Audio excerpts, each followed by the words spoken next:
को, लोकतंत्र को जिस तरह कुचला जा रहा है और सब कुछ इवेंट बना दिया गया है, ऐसे वक्त में जमीन से जुड़ करके पहले 4000 किलोमीटर भारत की सड़कों की खाक छानना, कन्याकुमारी से कश्मीर तक, और अब मणिपुर से मुंबई तक, जलते हुए मणिपुर से देश की माया नगरी मुंबई तक पहुंचने की जो जिद है राहुल गांधी को, वो इस देश की आम आबादी पर बहुत गहरा असर डाल रही है। और मैं सौभाग्यशाली हूं कि उस यात्रा का हिस्सा हूं।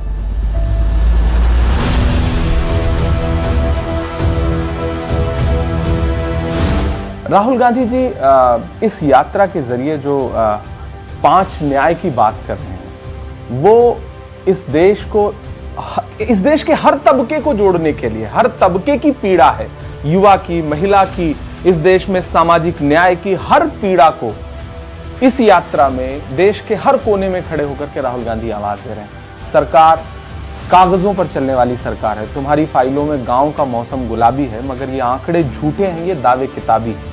देश की पार्लियामेंट में वित्त मंत्री जिस तरह के ख्याली पुलाव कागज पर दिखाती हैं, वो जमीन पर बिल्कुल नहीं है। राहुल गांधी उसी पीड़ित वर्ग को जमीन पर जाकर के उसको न्याय दिलाने की बात कर रहे हैं। देश का युवा उनसे जुड़ रहा है, महिलाएं उनसे जुड़ रही हैं, इस देश का आदिवासी, इस देश का किसान, सब राहुल गांधी से जुड़ रहे हैं और राहुल गांधी की तरफ एक उम्मीद भरी नजरों से देख रहे हैं।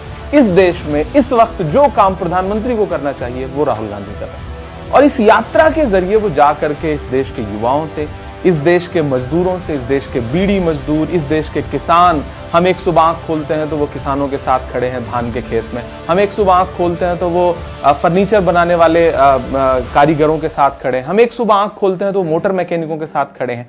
तो राहुल गांधी ये जो काम कर रहे हैं, छोटे छोटे लघु उद्योग, जो कुटीर उद्योग हैं, इनसे जुड़े लोगों से जो मिल रहे हैं, ये इस देश में एक उनको हौसला बढ़ाने की सबसे बड़ी कोशिश है। और मुझे लगता है कि यही सरकार विफल रही है पिछले 10 सालों में। उसने चंद उद्योगपतियों को बहुत अमीर कर दिया, अमीर अमीर होता चला गया, गरीब गरीब होता चला गया। राहुल गांधी या कांग्रेस पार्टी की जो सोच रही है कि हम सबके लिए काम करेंगे, हम सबको कोशिश करेंगे कि सबका उद्धार हो,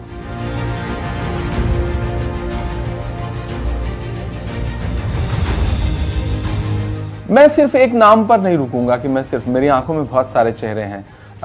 मुझे लगता है कि 9-10 साल नैनी जेल में बिताने वाले पंडित जवाहरलाल नेहरू जी, 11 साल रांची की जेल में बिताने वाले मौलाना आजाद, या फिर इस देश को संविधान देने वाले बाबा साहब अंबेडकर, अगर इन तीनों को हम जोड़ेंगे तो फिर हमें उस शख्सियत तक चलना पड़ेगा जो उस दौर में यात्राएं लेकर के निकलते थे अंग्रेजों की जालिमाना कोशिशों के खिलाफ। तो मैं अक्सर कहता हूं कि जो हर जालिम से टकराएगी वो आंधी बनाऊंगा, नए अंग्रेज आए हैं, नया गांधी बनाऊंगा। तो हमारी आंखें एक नया गांधी देख रही हैं, इस दौर का गांधी देख रही हैं, जो इस दौर की सरकार अंग्रेजों जैसा व्यवहार कर रही है देश की जनता के साथ, उनके खिलाफ यात्रा पर निकला है। मैं राहुल गांधी जी से इंस्पायर होकर के राजनीति में आया। 2018 में उनसे मेरी पहली मुलाकात बहुत यादगार थी। लेकिन मैं यात्रा की जो यादें हैं उसमें से शेयर करना चाहूँगा। मुझे याद है, मैं पिछली जो भारत जोड़ो यात्रा थी तो मैं मांड्या में खड़ा था, कर्नाटका में। लाखों लोगों का हुजूम आ रहा था और मैं साथ आगे, यात्रा से थोड़ा सा आगे अपने दोस्तों के साथ चल रहा था। तो मैंने देखा कि एक बुजुर्ग, तकरीबन 80 साल की आसपास की एक महिला खड़ी हैं और उनके हाथ में खीरा था, जो हम लोग यहाँ खाते हैं, वो खीरा लेकर के खड़ी थी। ये सच्ची घटना है। और वहाँ के स्थानीय पत्रकार भी हमारे साथ थे। उन्होंने उनसे पूछा कि यात्रा में आप खीरा लेकर के क्या करने आई हैं?